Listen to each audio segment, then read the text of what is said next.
Picture this. It's Friday morning, payday, and you check your bank account with that little rush of dopamine. $2,847 just hit.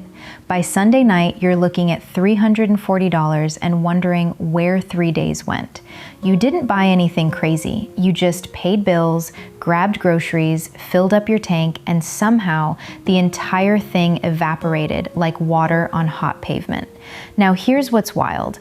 I know someone who makes $340,000 a year. Successful career, impressive title, the kind of salary that makes relatives at Thanksgiving go quiet when it comes up. Last month, his dishwasher broke. An $800 repair. He had to put it on a credit card because he didn't have the cash sitting in his checking account. And before you think this is a story about someone being terrible with money, let me stop you right there. This is a story about how the salary system is specifically designed to keep you in exactly this position, regardless of how much you earn. My name is Megan. I'm an accountant, and here I share smart financial tips that anyone can implement today. If you've ever felt like no matter how much you make, you're still living paycheck to paycheck, and you want to understand exactly why that happens and how to break free from it, make sure to subscribe and hit that like button if this helps you figure out what's really going on with your money. Now, before we get into the mechanics of the trap, let me paint you a picture of what we're actually dealing with here. You wake up Monday morning and your brain does this thing where it automatically calculates the days until Friday. Not because you hate your job necessarily, but because you're running this constant background calculation of when money arrives versus when money is due. Your credit card statement closes on the 18th, rent hits on the 1st, you get paid on the 15th and the 30th, and you've become this weird financial choreographer, timing payments and purchases around these arbitrary dates that have nothing to do with when you actually need things. You're making more money than your parents ever did, maybe even adjusting for inflation, but somehow you feel broker than they looked. And here's the thing that keeps you up at 2 a.m. sometimes. You know you should be building wealth. You're doing everything right. You have the job, you're climbing the ladder, you're getting those annual raises. You maxed out your 401k contribution because that's what responsible people do. But your checking account tells a different story. It tells the story of someone who's always about $3,000 away from a genuine crisis. Here's what actually happens, and this is something I spent an embarrassing amount of time researching because it made no sense to me how people earning six figures could be broke. The salary system creates what I call liquid wealth desert. You might be growing wealth on paper. Your 401k statement looks pretty good. Your home is appreciating. But you have no liquid money, no cash you can actually touch and use when life happens. And life always happens. Let me show you exactly how this works. Let's say you earn $90,000 a year. Sounds solid, right? That's $7,500 a month. But here's what you never see.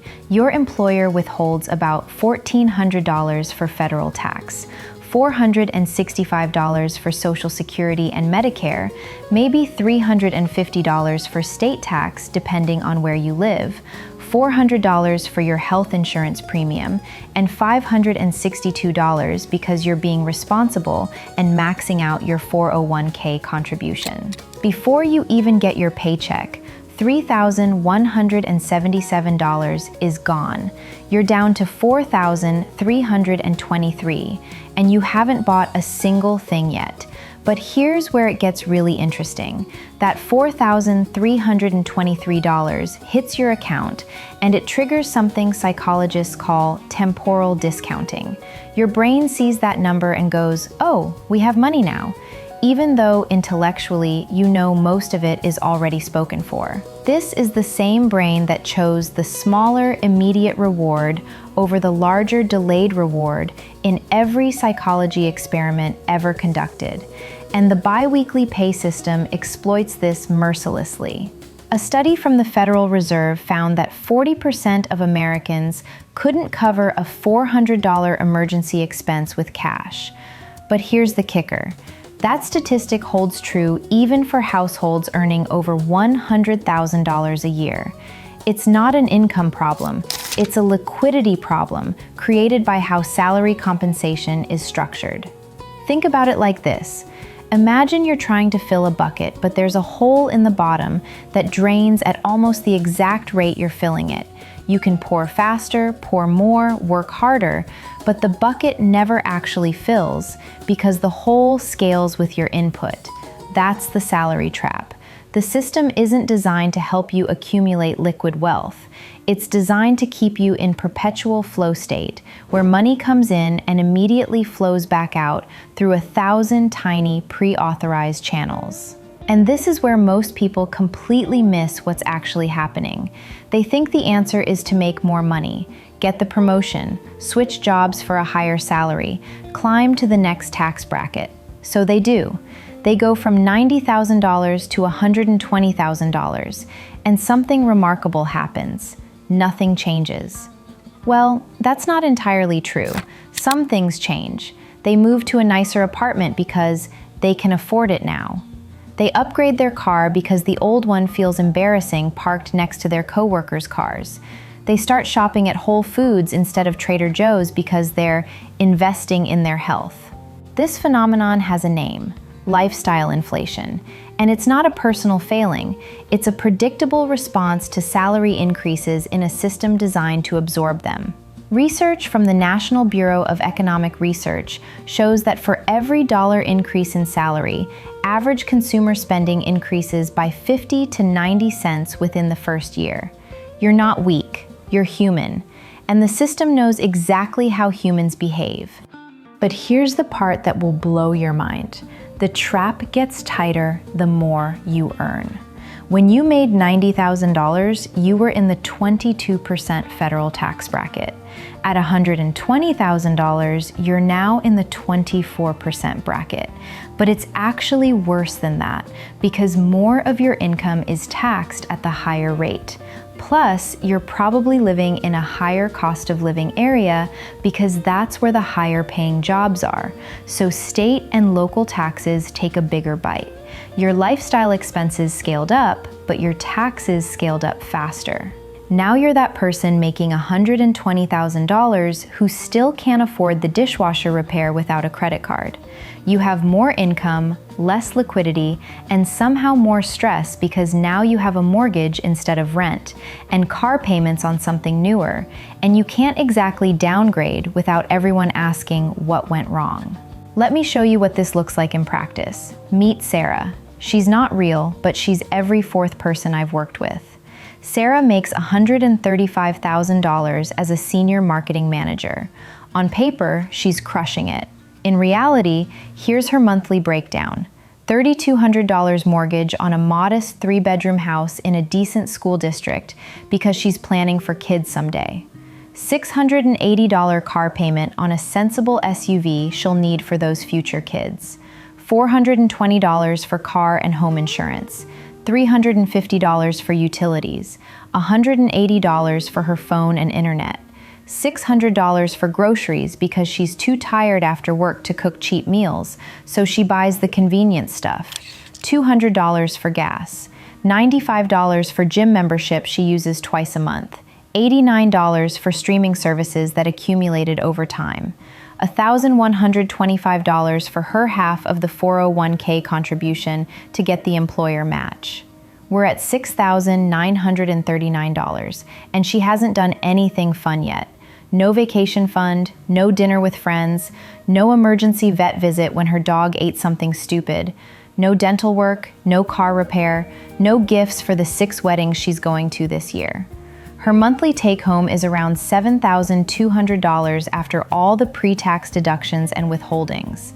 She has $261 of discretionary income per month, $261, on a $135,000 salary.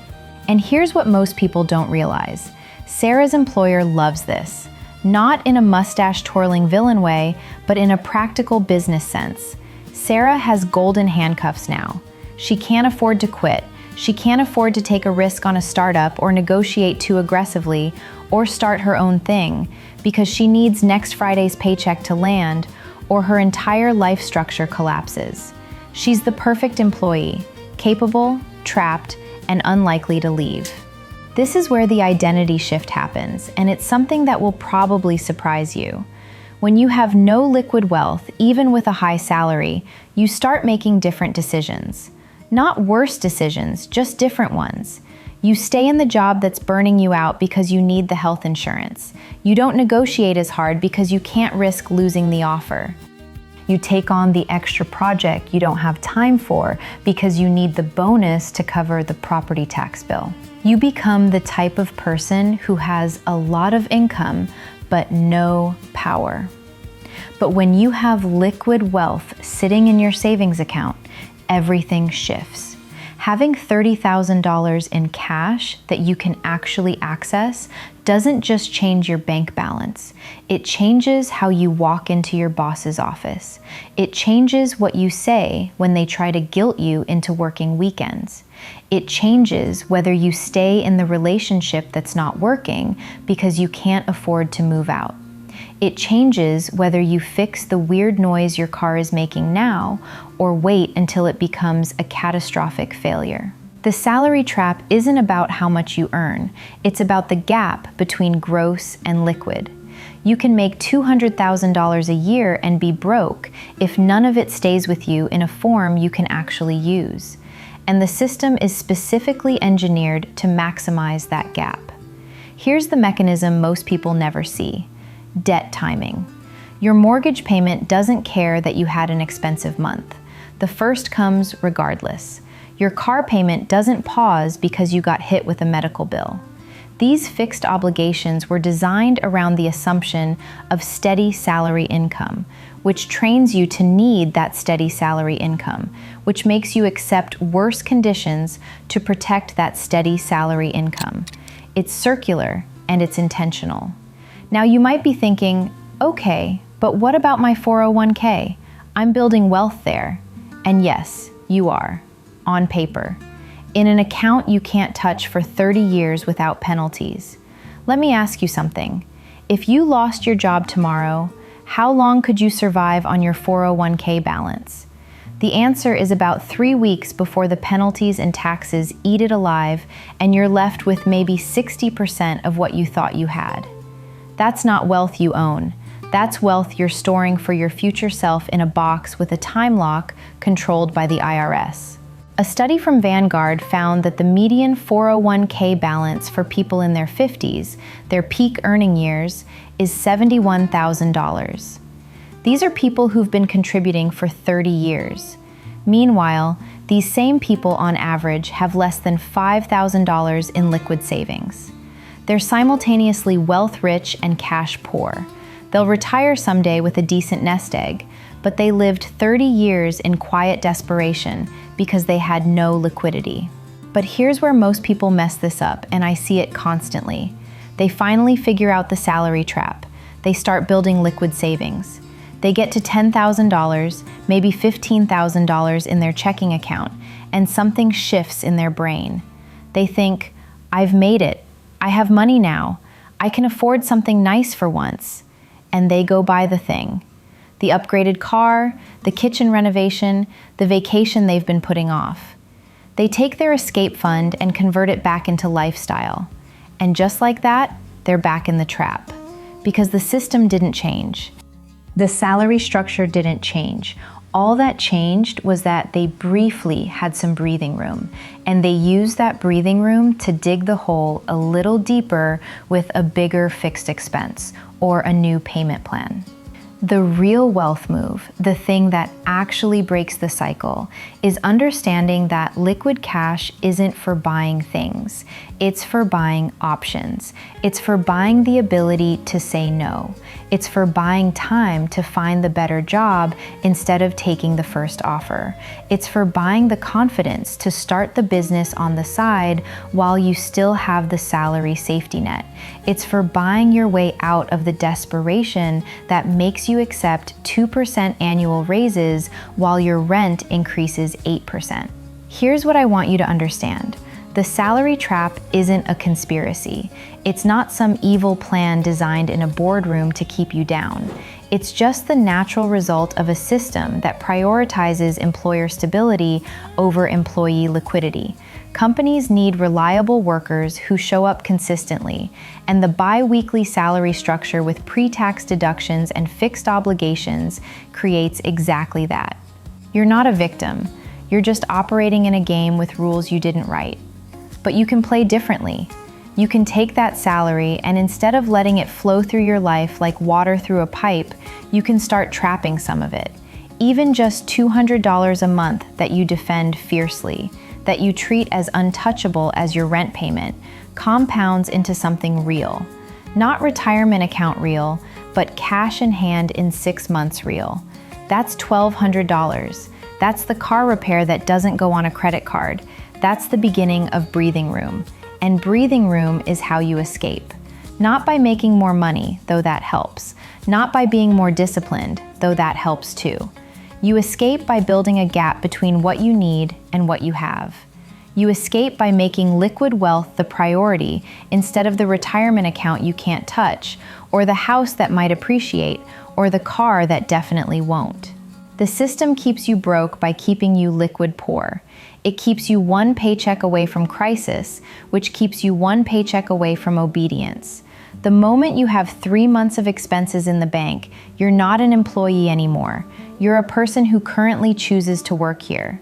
That difference, that tiny semantic shift, changes everything about how you negotiate, how you advocate for yourself, how you tolerate garbage you shouldn't have to tolerate.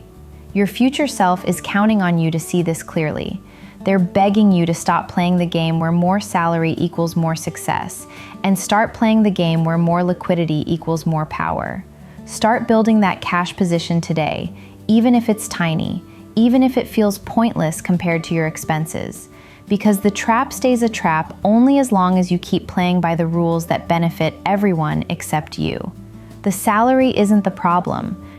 The salary trap is believing that the salary alone will set you free. Break the trap, build the liquidity, buy yourself options. That's how you win.